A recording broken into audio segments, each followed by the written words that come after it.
Sari, mahasiswi Poltekkes Kemenkes Pangkal Pinang, Prodi Keperawatan tingkat 3. Di sini saya akan membuat video tentang kegawat daruratan pernapasan untuk memenuhi mata kuliah kegawat daruratan dan manajemen bencana. Selamat menyaksikan. Baiklah, pada pernafasan biasanya normal setiap orang berbeda-beda. Pada pernafasan orang dewasa yaitu 18-22 kali per menit. Jalan nafas yaitu sumbatan jalan nafas adalah penyebab kematian terdepan, di mana sumbatan jalan nafas dibagi menjadi dua yaitu total dan parsial. Baiklah, di mana setiap sumbatan jalan nafas mengakibatkan bunyi nafas gambaran yang abnormal. Pada sumbatan jalan nafas total diakibatkan karena adanya benda padat yang menghalangi jalan nafas, seperti kesedak ataupun benda padat seperti beling yang menghalangi jalan nafas. Kemudian pada sumbatan jalan nafas parsial diakibatkan oleh penurunan kesadaran, di mana pangkal ujung lidah jatuh ke atas sehingga menyumbat saluran pernafasan. Sumbatan jalan nafas parsial juga diakibatkan karena adanya cairan. Penanganan dalam sumbatan jalan nafas ada dua cara, yaitu menggunakan alat dan tanpa alat.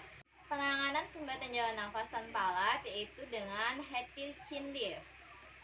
Namun ingat, cara ini tidak dapat dilakukan pada pasien yang mengalami cedera servikal. Kemudian tubuh korban dimiringkan, tetapi cara ini tidak dapat dilakukan jika pasien mengalami cedera servikal. Penanganan sumbatan jalan nafas dengan menggunakan alat yaitu dengan teknik jauh terus, yaitu menggunakan tubulus mandibula atau dengan menggunakan OPA. Cara ini tidak boleh dilakukan pada pasien yang mengalami muntah karena dapat menyebabkan aspirasi.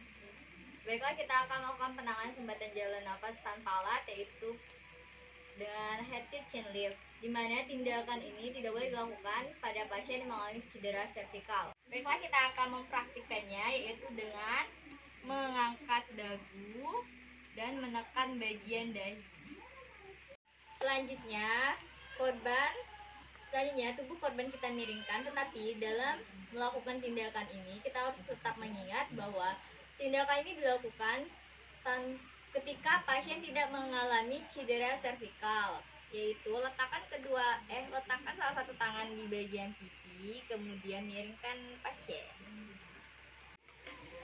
Baiklah, kita akan melakukan penanganan trauma dengan menggunakan alat, yaitu dengan cara jauh trust ataupun menggunakan OPA. Tindakan ini tidak boleh dilakukan jika pasien mengalami muntah karena dapat menyebabkan aspirasi. Tindakan pada jauh trust yaitu mengangkat tubulus mandibula seperti ini. Pada menggunakan OPA kita harus mengukur agar OPA yang digunakan sesuai dengan mulut pasien, yaitu dengan cara mengukur dari ujung telinga pasien ke ujung mulut pasien. Kemudian memasukkan OPA dengan cara memasukkan OPA kemudian putar selama 180 derajat sambil memutar OPA. Baiklah, sekian video yang telah saya buat. Apabila ada kesalahan dalam tindakan ataupun ucapan, saya mohon maaf karena dalam proses pembelajaran. Terima kasih. Sekian video yang telah saya